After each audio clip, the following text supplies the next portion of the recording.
Мына урматтуу Батма-бат YouTube каналыбыздын көрүүчүлөрү, кайрадан биз Карапайым элдин суранычы боюнча келдик. Кече ушул жерде Карапайым эл жеңил машина менен өзүнүн автоунаасы менен өткөндө алдында фуранын артында бараттыр, бирок фураны ушул жерде токтотпой, артындагы жеңил машинаны токтотуп текшериптир. Негизи бул пост контрабанданы токтотуу негизинде коюлган. Анда сиздер менен бирге көп болсок, ошол фураларда эмнелер барын көрсөтсө, сиздер менен бирге көп болсок.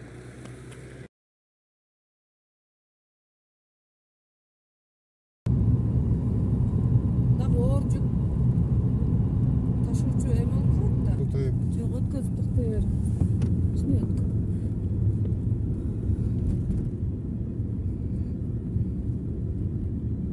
Контейнерлер менен кошуп тартсам.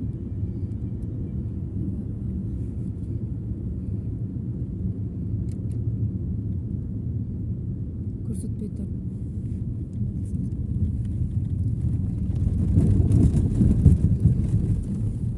Кайрат, кандайсың? Жакшы. Жерде кече Карапайым эме алдыдан фура өтсө тосулбаптыр дагы. Жеңил машина менен өзү кетатса токтотуп машинасын текшериптир да. Өзү негизи бул не боюнча коюлган? Контрабанданы токтотуу иретиндеби же жол эрежесин сактоо кайсы буйрук менен? Бүгүн атынын буйругу бар да. Кече биз эмеслер бүгүн келишти. Шуну сүрөткө тартып алсам болобу, а? Болот. Жакшысызбы? Сиздер Баткен район мамлекеттик администрациясынын буйругу, беренесинде. Бул эмесин окуп, контрабанданы токтотуу эмесиндеби же Карапайым элди дагы тосуш керекпи?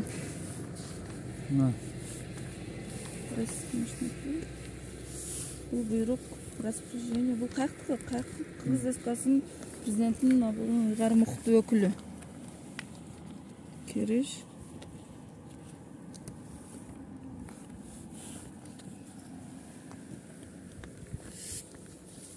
Сиздер жол эрежесин сактоо боюнча отурасыздарбы?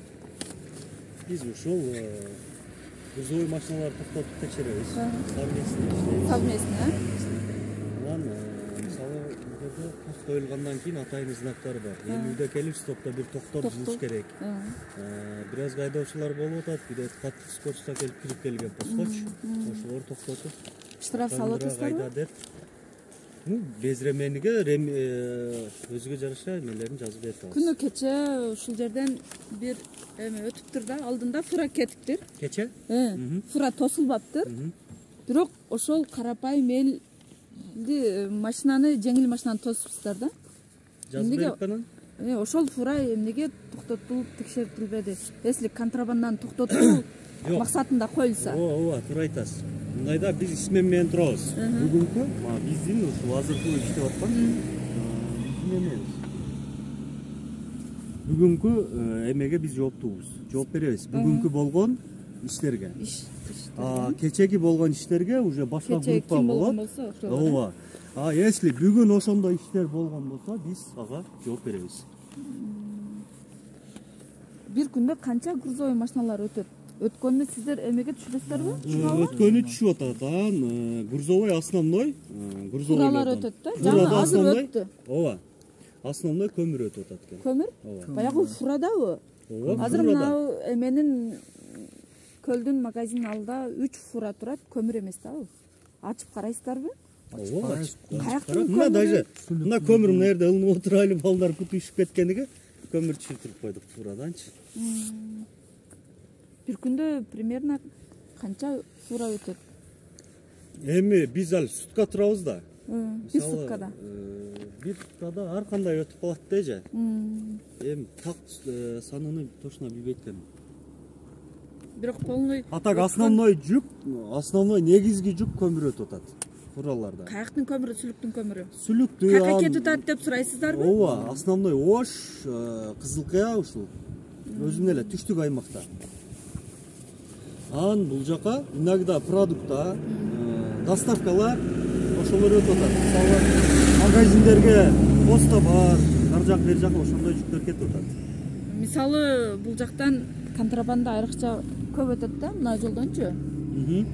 Ошону көзөмөлдө бул контрабанданы токтотуу иретинде коюлган да. Туура айтасыз. Ошол үчүн грузовойлордун ар бирин тосуп текшерип, жүгүнү совместно текшерип атабыз эже. Лицензиялары барбы? Мисалы Тажикстандыкындагы алып чыгып атат, Өзбекстандыкын деле алып чыгып атат. Мисалы азыр көмүр эми Тажикстандан чыкпаса керек.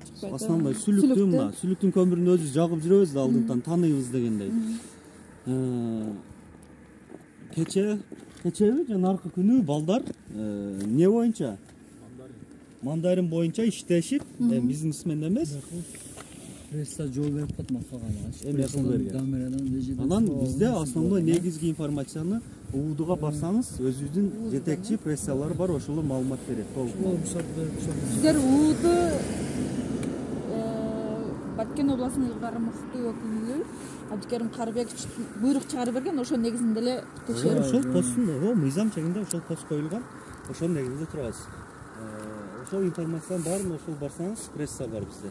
Ошол сизге толук маалымат берет. Рахмат.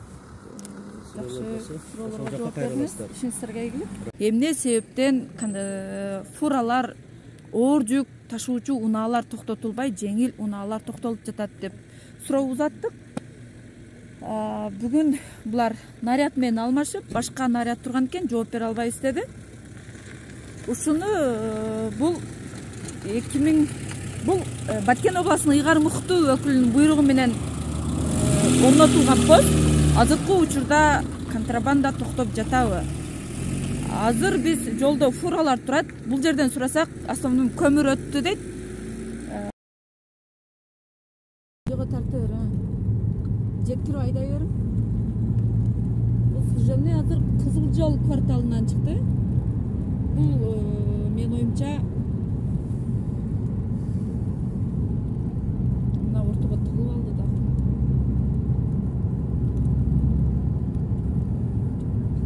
фураны тарта бер азыр. Ушул фураны аркасынан кайра кайтайлыбы? Токтойт мына. Мына бул жерде мына фуран номерин тарттайм арсы. Ана служебный да тарт. Оңга бурулуп токтоң эле, мен ушул жерде кийин токтоочу сөз сүйлөп коеюн.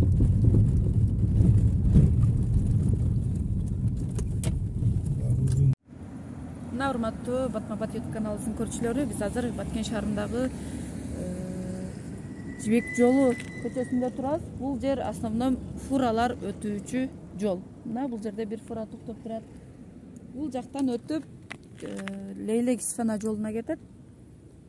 Ушул блокпост канчалык мыйзамдуу коюлганбы же мыйзамсызбы, ушуну тиешелүү орган кызматкерлери текшерип берсеңиздер. Себеби күнү кече ошол посттон карапайым элди жеңил унааны тосуп, фураны тоспой калган.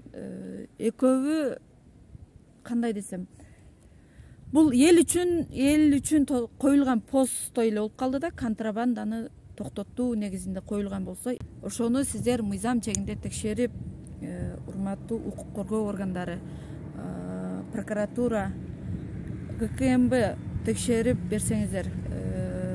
Баткен областынын Ыйгар мыкты өкүлүнүн Абдикерим Карбековичтин буйругу бар. Ошол буйрук мыйзамдуубу, мыйзамсызбы текшерип беришиңиздерди суранамын.